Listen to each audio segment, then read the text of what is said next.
কিন্তু মূল্য বহুত অপ্ৰিয় হ'লেও সত্য কথা বহু ক্ষেত্ৰত শুনা পাইছোঁ 50,000 টকালৈকে মূল্য থাকে তে হুঁচৰিৰ আশীৰ্বাদটো এনেকুৱা নেকি হুঁচৰিত আশীৰ্বাদ দিবলৈ 50,000 40,000 টকাৰ ডিমাণ্ড চলি আছে সঁচা অৰ্থত এইটো সংস্কৃতি চলি আছে নে অপসংস্কৃতি চলি আছে আমি যদি এই উঠি অহা প্ৰজন্মটোক আমাৰ যি অভিজ্ঞ আমাৰ যি অভিভাৱক স্বৰূপ যিসকল বিচাৰকসকলো আছে মই অনুৰোধ কৰিছোঁ তেওঁলোকৰ বা আমাৰ যিসকল গুৰু আছে আমাৰ যিসকল অভিভাৱক আছে তেওঁলোকৰ গুৰু দায়িত্ব আছে আমি যদি এই সংস্কৃতি ভাগ এনেধৰণে আগবঢ়াই দিওঁ তেতিয়াহ'লে আমাৰ উঠি অহা প্ৰজন্মই এই যি আমাৰ হুঁচৰি বা আমাৰ যি বিহু আগতে যি আমাৰ মুকলি পথাৰত আছিল তাৰ পৰা মঞ্চলৈ আনিলে সিংহপুৰুষ ৰাধা গোবিন্দ বৰুৱাৰ পৰা নহয় জানো তাৰপিছত বৰ্তমান মঞ্চ বিহু সৃষ্টি হ'ল এতিয়া মঞ্চ বিহুখন গৈ পেলাই যদি এনেধৰণে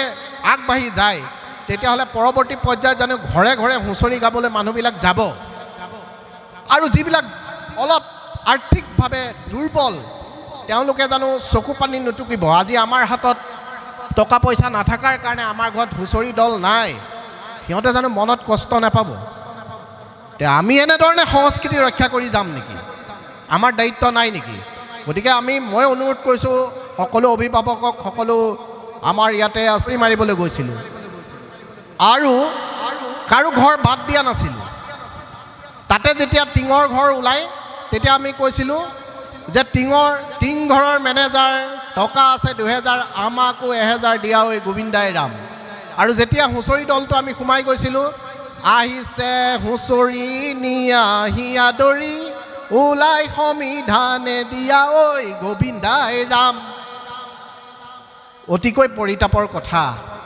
যে আজিৰ কিছুমান ব্যক্তিক্ৰম সেই তাৰ পৰা আমি দেখা পাইছোঁ প্ৰত্যক্ষ কৰিছোঁ যেনে আজি যদি আপুনি ৰাস্তাত ওলাই যায় আমি প্ৰত্যক্ষ কৰিছোঁ মই সেইদিনাখন নগাঁৱৰ ইয়াৰ পৰা মই যোৰহাট গৈছিলোঁ প্ৰায় 10খনমান মই গাড়ী দেখিছোঁ য'ত হুঁচৰি দল গাড়ীত উঠি গৈছে লগত ছাউণ্ড ছিষ্টেম নিছে আৰু বিভিন্ন ধৰণৰ সা সৰঞ্জাম নিছে আধুনিক আৰু আমাৰ থানালৈকো গৈছে হুঁচৰি দল আৰু বহু ক্ষেত্ৰত মই জানিবও পাৰিছোঁ যে আজিৰ হুঁচৰি দলে সেই হুঁচৰিটো তেনেধৰণে গাই আছে জানো আজি ঘৰে ঘৰে হুঁচৰি দল গাইছে জানো আজি গৈ পেলাই বিশেষ বিশেষ ব্যক্তিৰ ঘৰত বা বিশেষ বিশেষ অনুষ্ঠান প্ৰতিষ্ঠানত গৈ হুঁচৰি গাইছে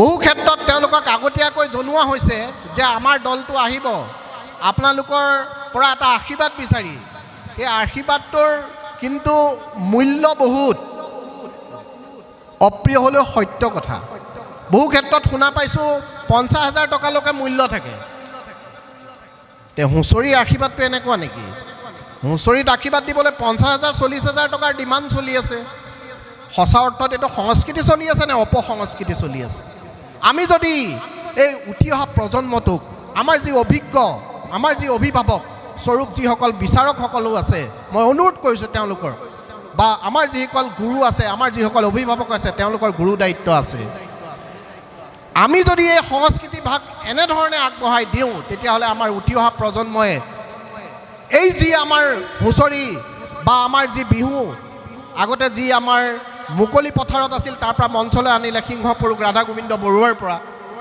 নহয় জানো তাৰপিছত বৰ্তমান মঞ্চ বিহু সৃষ্টি হ'ল এতিয়া মঞ্চ বিহুখন গৈ পেলাই যদি এনেধৰণে আগবাঢ়ি যায় তেতিয়াহ'লে পৰৱৰ্তী পৰ্যায়ত জানো ঘৰে ঘৰে হুঁচৰি গাবলৈ মানুহবিলাক যাব আৰু যিবিলাক অলপ আৰ্থিকভাৱে দুৰ্বল তেওঁলোকে জানো চকু পানী নুটুকিব আজি আমাৰ হাতত টকা পইচা নাথাকাৰ কাৰণে আমাৰ ঘৰত হুঁচৰি দল নাই সিহঁতে জানো মনত কষ্ট নাপাব তে আমি এনেধৰণে সংস্কৃতি ৰক্ষা কৰি যাম নেকি আমাৰ দায়িত্ব নাই নেকি গতিকে মই অনুৰোধ কৰিছোঁ সকলো অভিভাৱকক সকলো আমাৰ ইয়াতে আছে বিচাৰকসকল আছে গুৰুসকল আছে অভিজ্ঞসকল আছে আমি প্ৰশিক্ষণ দিয়া উচিত আজি বৰ বিহুৱতী প্ৰতিযোগিতা পাতিছে 3টা বজাত মই 3টা বজাত কিন্তু আহিবলৈ ৰেডি আছিলোঁ 3টা বজাত বৰ বিহুৱতী কম্পিটিশ্যন আছে কিন্তু তেতিয়া দল আহি পোৱা নাই সঁচা কথাটো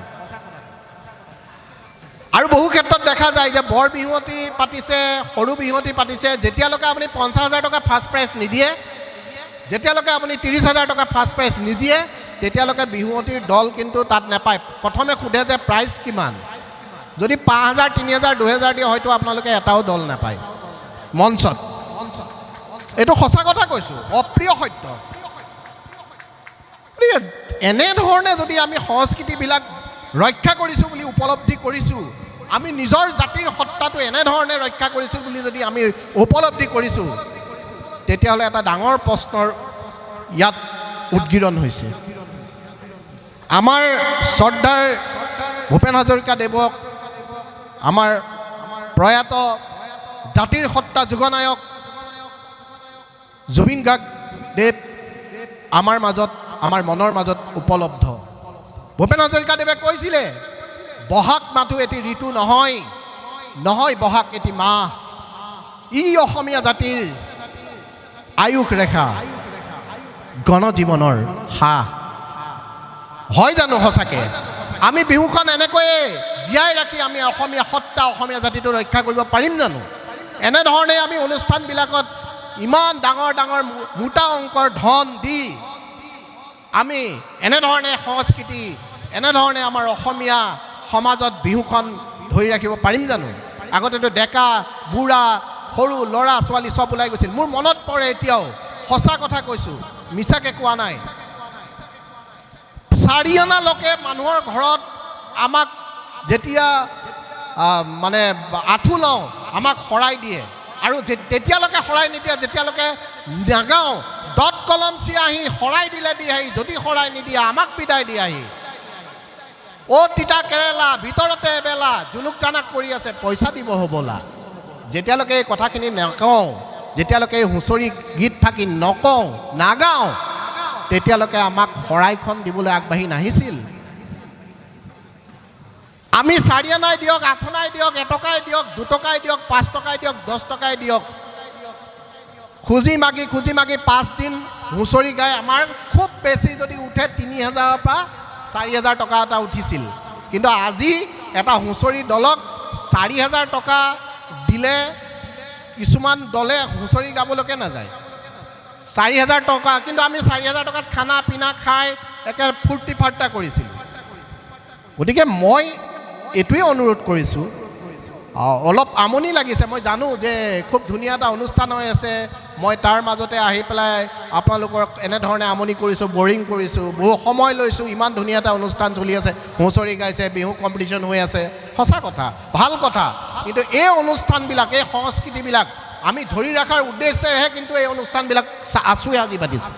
তে এনেধৰণৰ যদি প্ৰৱণতাৰে যদি সংস্কৃতিভাগ আগবঢ়াই নিবলগীয়া হয়, তেতিয়াহ'লে কিন্তু এই সংস্কৃতি হৈ থাকিব বুলি মোৰ মনে নকয়।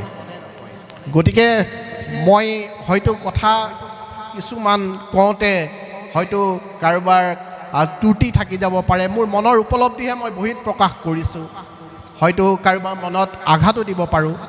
গতিকে তাৰ বাবে মাৰ্জনা মাঙি আমাৰ সঁচা অৰ্থত যি জাতিৰ সত্তা, আমাৰ অসমীয়াৰ সত্তা, আমাৰ বিহুভাগক আমি সঁচা অৰ্থত ধৰি ৰাখিব লাগিব, সঁচা অৰ্থত ধৰি ৰাখিব লাগিব। আমি টকাৰে বিহুখন কিনিলে নহ'ব, আমি বিহুখনক আমাৰ মনৰে কিনিব লাগিব, আমাৰ মনৰ মাজত বিহু থাকিব লাগিব।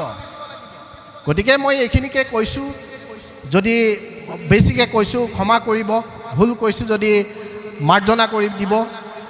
গতিকে পুনৰবাৰ আপোনালোকে ইমান এটা সুন্দৰ অনুষ্ঠান আয়োজন কৰিলে, বিশেষকৈ মই ছাত্ৰ সন্থাৰ উদ্যোক্তা মণ্ডলীক ধন্যবাদ জ্ঞাপন কৰিছোঁ। এই কাৰণেই আপোনালোকে অনুষ্ঠানৰ মাজত বিশেষকৈ আমাৰ যিসকল ছাত্ৰ ছাত্ৰীয়ে খুব সুন্দৰকৈ উত্তীৰ্ণ হৈ কীৰ্তি ছাত্ৰ ছাত্ৰীৰে নিজকে সাফল্য অৰ্জন কৰিবলৈ সক্ষম হৈ আজি তেওঁলোকক যি উদগনিমূলক সন্মান আগবঢ়ালে, তাৰ বাবে তেওঁলোকে দুগুণ উৎসাহিত হ'ব। যি আমাৰ আমগুৰিৰ সুসন্তান, যিসকলে বৰ্তমান এটা উচ্চ পদস্থ বিষয় বাবদ আছে, আৰু ছাৰৰ বোৱাৰী মই ইতিমধ্যে গম পালোঁ ইউৰোপত তেওঁ ডক্টৰেট কৰিব গৈছে, PhD ডিগ্ৰী কৰিব গৈছে। গতিকে এইটো এটা আমগুৰিৰ কাৰণে এটা বহুত গৌৰৱৰ কথা। আৰু আমাৰ ছাৰৰ ল'ৰা এতিয়া এছিষ্টেণ্ট কমিশ্যনাৰ। গতিকে এইটো আমগুৰিৰ কাৰণে সৌভাগ্যৰ কথা। আৰু এনেধৰণে তেওঁলোকক যি দেউতাক মাকক বা পিতৃক সন্তানক নাপালেও আপোনালোকে যে সন্মান ভাগ দিছে পিতৃ মাতৃৰ কাৰণে, ইয়াতকৈ আৰু গৌৰৱ আৰু ইয়াতকৈ মনৰ শান্তি আৰু প্ৰশস্তি আন একোৱেই হ'ব নোৱাৰে।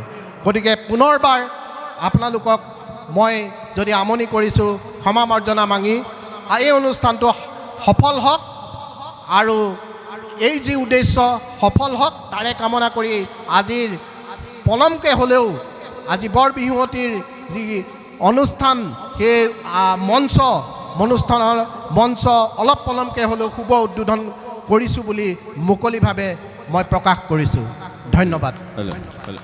হেল্ল', চৰ্দাৰ আমগুৰি ভাৰপ্ৰাপ্ত বিষয়া মহোদয়, আপুনি যি বাস্তৱ সন্মত কথাখিনি ক'লে, আমি আপোনাৰ কথাত একমত।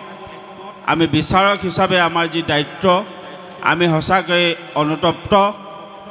আপুনি যিখিনি কথা কৈছে, আমি সকলোৱে মাৰ বান্ধি এক হৈ যদি সংস্কৃতিটো জীয়াই নাৰাখোঁ, আজি আমি বিচাৰকৰ আসনৰ পৰা আমি কৈছোঁ যে এটা সময়ত হয়তো আপুনি কোৱাৰ দৰে বিহু সংস্কৃতি অসমীয়া জাতিৰ হাতৰ পুতলা হৈ ৰ'ব। আমি আপোনাৰ কথাত একমত। আমি সকলোৱে মাৰ বান্ধি আপোনাৰ কথাত সন্মতি জনাইছোঁ। সকলো আমি বিচাৰক মণ্ডলীৰ তৰফৰ পৰাও আমি সন্মতি জনাইছোঁ, যাতে অসমীয়া জাতিৰ এই কৃষ্টিটো জীয়াই ৰখাৰ স্বাৰ্থত আমি সকলোৱে এক হ'বৰ বাবে আমিও আপোনাৰ কথাত অনুপ্ৰেৰণা যোগাই আপোনাক ধন্যবাদ জ্ঞাপন কৰিছোঁ। ধন্যবাদ। সন্মানীয় বিচাৰক মহোদয়লৈ ধন্যবাদ জ্ঞাপন কৰিছোঁ। ধন্যবাদ জ্ঞাপন কৰিছোঁ আজি বৰ বিহুৱতী প্ৰতিযোগিতাৰ উদ্বোধক মহোদয় সন্মানীয় মৃদুল হাজৰিকা ছাৰলৈ।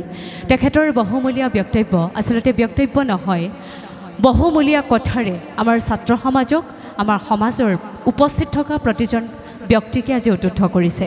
যিখিনি তেখেতৰ মনৰ কথা সেইখিনি আমাৰো মনৰ কথা, প্ৰতিজন অসমীয়াৰ কিজানি মনৰ কথা, কিন্তু বহুজনে ক'বলৈ সুবিধা নাপায়, কোৱাৰ অৱকাশ নাথাকে।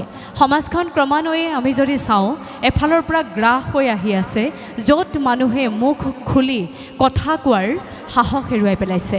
গতিকে এজন প্ৰশাসনিক বিষয়া হিচাপে তেখেতৰ যি এই বহুমূলীয়া কথা আমালৈ